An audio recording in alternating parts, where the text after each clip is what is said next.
It's a great opportunity. Today we are going to look into the experience of traveling from the Philippines into Canada and establish uh, an own business. How this journey works out, the difficulties, the challenges, and the benefits, and the opportunities that the journey can open up. Danielle, could you please introduce yourself and what do you do for business? Hello, good afternoon, everyone, and good afternoon, Nour. Thank you for having me in your program. I am Danielle Revale, and I am born and raised in Philippines. And I came to Canada year 2007 as I am hired as a temporary foreign worker to meet Canada's employment needs. So just a little background, small information about myself. In Philippines, prior moving to Canada, I am a bachelor degree in commerce, majoring in business management, and working in a company as an employee. And living a person living paycheck to paycheck, and the reality of having debts and expenses existing, being an employee is not sustainable. But dreaming to be outside the country is one that I can foresee that as an answer for a better life for me and my family. So when I got the opportunity to go abroad, I took the chance and I took the risk, you know, and traveled alone. And I started nothing, like, I have nothing and a zero. And, but basically I have a skill and experience. And I packed my courage with my bag, and that's it. So now I am a Canadian citizen, and me and my husband own a traditional business. We own a coffee shop here in Prince Albert, Saskatchewan, Canada. And I am also an online entrepreneur representing a health and wellness company built for distributors. And this opportunity is built on a foundation of integrity, and we are on a mission to help people achieve achieve and prevail and have a breakthrough. So yes. So my first question here, like, is it an easy decision for a female to leave her own country and establish a new life in another country? Basically, on my experience personally, it's not easy. Why? Because we are family oriented. In the Philippines, we have family ties, and leaving back home is a tough decision. It's not easy, especially when it is your first country. It's like everything you will think, you don't know what to expect. And basically, it's good that in Philippines, English is our second language, but we usually just use it at school and academics, but in reality, we use our native language. And moving to a different countries, like, you don't know what to expect. Plus, basically, the thing that's the hardest part is leaving your family behind, and you need to take that courage, and you need to see that this will just be temporary. And there's a better, there's gonna be life after, storm, rainbow after storm, something like that. So yes, it's a tough decision, very tough, challenging decision. The other question here is like, how sustainable or how manageable are your relationships with the people at home? Like, how much do you communicate? We communicate often, but because of time zone, it's difficult as well. So it's challenging. So my mom is in Philippines, so she's in Philippines, and she's a U.S. Citizen now as well, but went back to Philippines because she occurred a symptoms of dementia. So she went back home, and my sister is looking after her. And we as a family, we need to, communicate each other and update what's the situations and everything. This is the, we may be far, but our hearts are ties and is within. So yes, so we communicate most often, and of course we need to adjust what time is it, and so they call us, and they already know what our time availability is. What sometimes my mom calls in the middle of the night, when she has a dementia, she does that. Like sometimes I don't hear it, like I'm flat down, but yes, we communicate, and that feeling is awesome. So because my mom has already a dementia, so whenever we talk, um, it's fun to look back, and she remembers that, and it's always fun. We just keep on laughing because our struggles is up and down, and we laugh at the downs and what is now that we have now. She's a citizen in US, she knows that, but having dementia, some are unrealistic for her now, so she has moments, but every time I talk to her, we just kind of make it laugh for her. Yes. The other question here, like how challenging is it to settle in the new country? How challenging to settle in a new country? Basically at the beginning, probably it's kind of challenging, but anyway, every day is different. At the beginning is challenging, but you need to embrace that new thing. It's not, as I've said, it's not easy, but you adjust, and we became resilient and adjust to the new environment that we create new friends, we create new family. If we encounter, the feeling of emotional, like sadness, you need to divert that. Otherwise, it's going to be a different story. You cannot move forward. So you need to stay focused, and, it's challenging, but you definitely can adapt. It's your mindset that you can, yes. So yeah.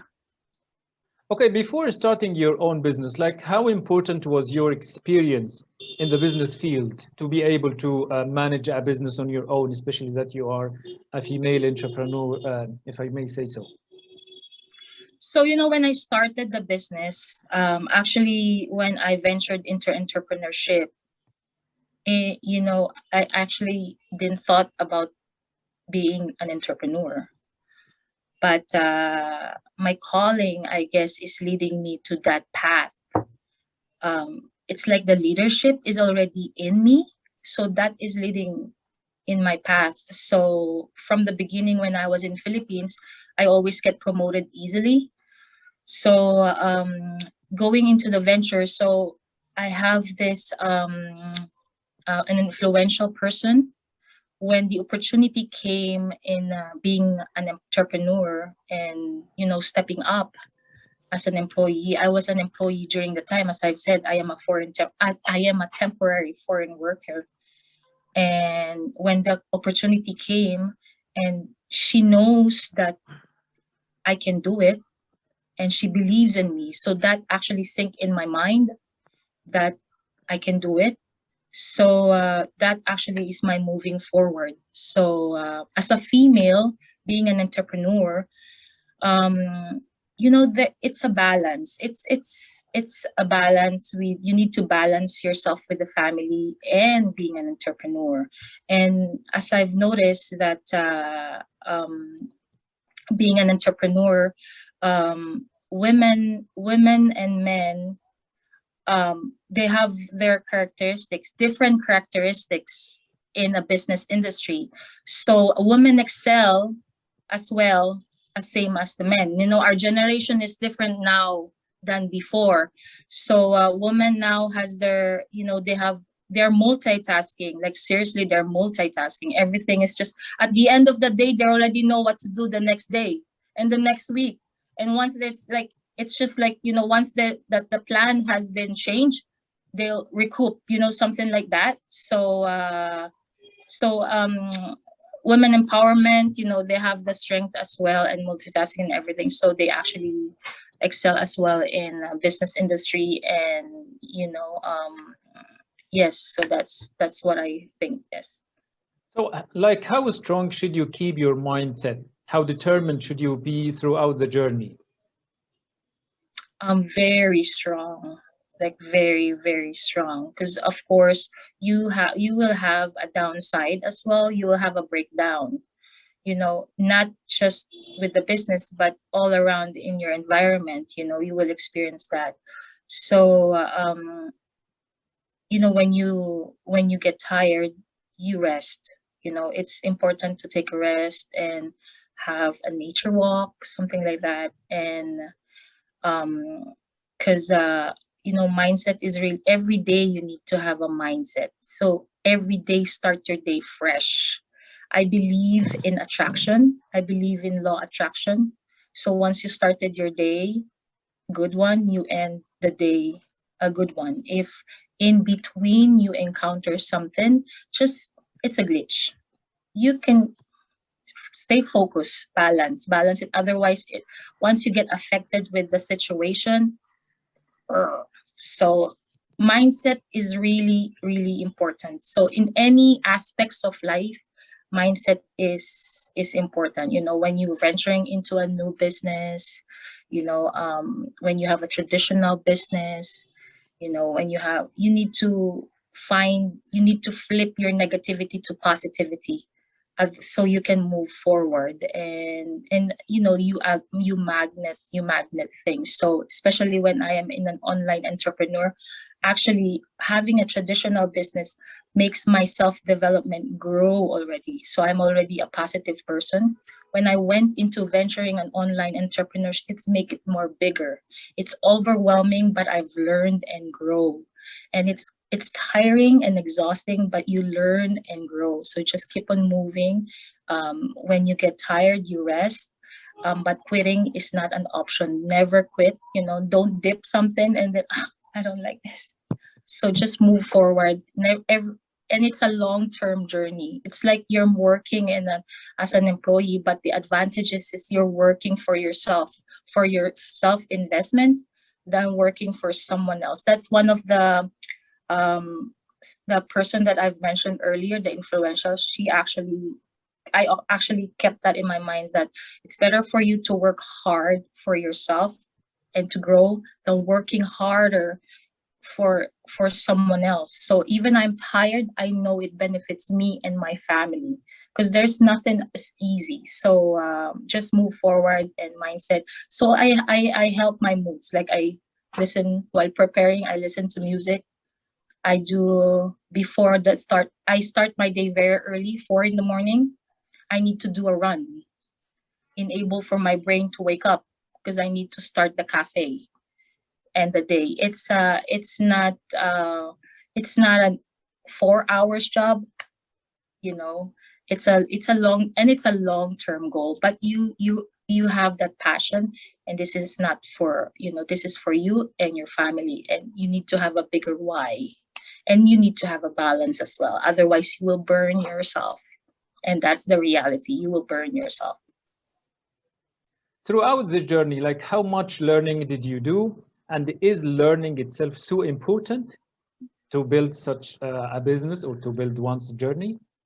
Is important as we move forward. For example, back in Philippines, when education is important. So they teach us, but not everything, because experience is also important. There you will learn more when you are already outside and experience. So basically, from the past onwards, moving to the current, it's a learning process. Every day is a learning process. So from an employee, you learn things. They will guide you and train you and everything, and you learn the aspects of life. You learn the skills and everything, and moving forward, you grow, you grow, you grow.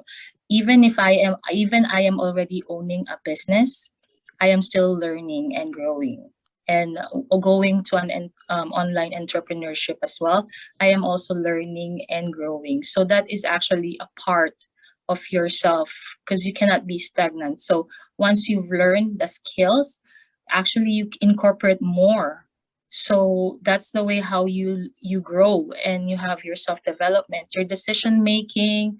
You will learn how you learn the decision making and everything. So these are all the experiences that builds up, and continuously you meet a lot of people, you learn from them as well.